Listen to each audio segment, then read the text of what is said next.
Cette vidéo n'est pas un règlement de compte. Ce n'est pas non plus une plainte. C'est un moment de vérité. Je suis autiste. Et je viens de quitter un travail qui ne me détruisait pas d'un coup, mais un peu chaque jour. Et je veux vous raconter comment l'obsession de finir proprement peut devenir une forme de violence qu'on s'inflige à soi-même. Ce n'est pas une histoire facile, mais je pense qu'elle est nécessaire. Pendant très longtemps, j'ai cru que bien faire, c'était tenir jusqu'au bout. C'était une croyance ancrée très profondément en moi, comme une règle de vie indiscutable. Bien faire, c'était se lever même quand le corps hurlait non, quand chaque muscle pesait une tonne et que l'idée même de sortir du lit semblait une montagne. C'était traverser la ville, prendre les transports en commun, même quand mon système nerveux était complètement saturé au bord de l'implosion, quand chaque bruit, chaque lumière, chaque contact me semblait une agression. Bien faire, c'était aussi devoir appeler, expliquer, se justifier, rassurer les autres, même quand parler devenait physiquement impossible, quand les mots refusèrent de sortir, bloqués par une angoisse paralysante. C'était prendre sur moi, encore et toujours, pour ne pas décevoir, pour ne pas paraître bizarre ou peu fiable. On appelle ça être sérieux, être professionnel, être responsable. Moi, avec le recul, j'appelle ça avoir appris à s'oublier, avoir internalisé l'idée que mes propres limites, mes propres besoins, n'étaient pas aussi importants que les attentes des autres. J'avais appris à déconnecter mon esprit de mon corps, à ignorer ces signaux de détresse jusqu'à ce qu'ils deviennent des cris assourdissants. C'est un conditionnement social très puissant et quand on est neuroatypique, il peut nous pousser bien au-delà de nos limites, dans des zones dangereuses. Et puis, il y a ce jour où ça ne passe plus. C'était un matin d'hiver, un de ces matins où le froid vous mord jusqu'à l'os. J'étais déjà en retard, ce qui pour moi est une source d'anxiété énorme. Le stress commençait déjà à monter en flèche. Je devais me rendre sur un nouveau site de travail, dans un quartier que je ne connaissais pas du tout. Chaque rue inconnue, chaque carrefour était une nouvelle énigme à résoudre pour mon cerveau déjà en surcharge. Je tournais en rond, le GPS de mon téléphone semblait aussi perdu que moi et l'angoisse grimpait. Je grelottais, pas seulement de froid, mais de stress. Mes mains étaient devenues insensibles, bleues, elles ne répondaient plus. Je n'arrivais même plus à manipuler mon téléphone correctement pour vérifier l'adresse. Mon corps était en état d'alerte maximale. Il me criait de m'arrêter, de me mettre à l'abri, de fuir. Chaque fibre de mon être me suppliait de rentrer chez moi. Et pourtant, je continuais à marcher dans ce froid glacial, le souffle court, le cœur battant à tout rompre, pas parce que je le voulais, pas parce que j'étais courageux ou déterminé, mais parce qu'une petite voix dans ma tête, conditionnée par des années d'injonctions, répétait en boucle « Il faut finir proprement, il faut aller jusqu'au bout de son engagement, il ne faut pas planter les gens ». Cette petite phrase, si innocente en apparence, était en train de me faire violence.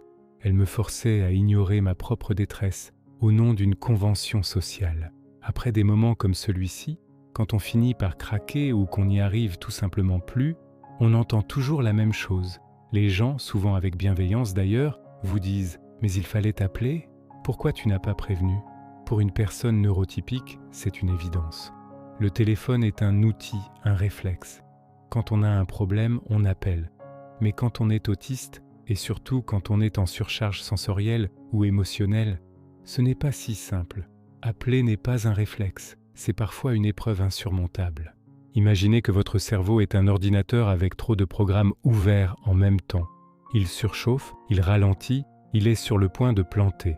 Dans ces moments-là, des tâches qui semblent simples en temps normal, comme formuler une phrase cohérente, gérer le ton de sa voix, anticiper les questions de l'autre et y répondre, deviennent d'une complexité extrême. Le simple fait de penser à ce qu'on va dire, de trouver l'énergie pour le verbaliser, peut sembler aussi difficile que de soulever une voiture. Parler devient impossible. Ce n'est pas un choix. Ce n'est pas de la mauvaise volonté. C'est un court-circuit neurologique. C'est le corps qui dit « stop ». Expliquer « je suis perdu et en panique » demande une énergie mentale que l'on n'a tout simplement plus. Alors on se tait, on subit et on se sent encore plus coupable après. Ce jour-là, dans le froid, en cherchant désespérément ce lieu de travail, j'ai compris quelque chose de fondamental. J'ai eu une sorte de révélation, née de la souffrance. Finir proprement, cette expression qu'on nous sert à toutes les sauces, ce n'est pas toujours finir jusqu'au bout, quoi qu'il en coûte. Se hennar est pas s'accrocher à un navire qui coule, juste pour pouvoir dire qu'on a été le dernier à bord. Parfois, finir proprement, c'est exactement le contraire. C'est s'arrêter avant de se casser. C'est reconnaître sa propre limite, non pas comme un échec, mais comme une donnée vitale. C'est avoir le courage de dire « stop, là, je ne peux plus », même si ça ne correspond pas à l'idée que les autres se font de la responsabilité. Finir proprement, c'est se préserver. C'est choisir sa santé mentale et physique avant la validation extérieure. Mais ça, on ne nous l'apprend pas. On nous apprend la persévérance, l'endurance, le sacrifice. On ne nous apprend pas l'art de l'autopréservation, l'écoute de soi.